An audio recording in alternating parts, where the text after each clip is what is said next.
আজকে আপনাদের দেখাবো আমি অল্প জায়গার মধ্যে এখানে 40টা বাচ্চা রাখছি। এখানে বয়স আছে 1 মাসের আর 20 দিনের। এখানে দেশি অ্যান্ড ফার্মি বাচ্চাগুলো। আর আমি কি খাওয়াই, অল্প সময়ের মধ্যে গ্রোথগুলো কিভাবে হয়। এখানে দেখতে পাচ্ছেন চাউল আর হচ্ছে ফিড একসাথে আমি মিক্স করে খাওয়াই। আর এখানে দেখছেন কত বড় বড় বাচ্চাগুলো, 1 মাসের বাচ্চাগুলো, দেশি বাচ্চাগুলো, এই যে আপনারা দেখতে পাচ্ছেন এই বাচ্চাগুলো। এখানে এই যে এখানে দেখেন, এটা হচ্ছে দেশি বাচ্চা। এখানে কিন্তু এই যে দেখেন মুরগির এটা দেখতে পাচ্ছেন অনেক বড় সড়ো হয়ে গেছে 1 মাসের মধ্যে। আর এখানে আছে ফাউমি, ফাউমি যেটা 18 বার ডিম দেয়। এখানে এখানে দেখতে পাচ্ছেন ফাউমি, এই যে এইগুলো হচ্ছে ফাউমি। এটার বয়স হচ্ছে 20 দিন, 20 দিনের গ্রোথটা আপনারা দেখতে পাচ্ছেন।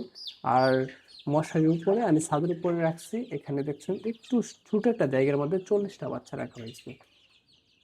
আর এখানে হচ্ছে দেখতে পাচ্ছেন আমি 2টা খাবার বাটি দিছি। আর এখানে আছে খাবার, এখানে পানি, পানিগুলো রাখছি। আর এখানে সবসময় এখানে আমি ছোট একটা মশারির মধ্যে এইগুলো রেখে দিছি। আপনারা দেখতে পাচ্ছেন ওরা কিন্তু এখানেই সবসময় থাকে। আর এখান থেকে আমি বাচ্চাগুলো ফোটার পরে এখানে রেখে দিছিলাম। আমার নিচে যেটা ফার্মটা ওটা আর কি একটু কাজ চলতেছে, এই জন্য এখানেই রাখছি। আপনাদেরকে ভাবলাম যে আজকে একটু শেয়ার করি আপনাদের সাথে। দেখেন অল্প সময়ের মধ্যে কিভাবে গ্রোথগুলো আমি বাড়াইছি, আপনাদের সামনে দেখা যাচ্ছে বাচ্চাগুলা।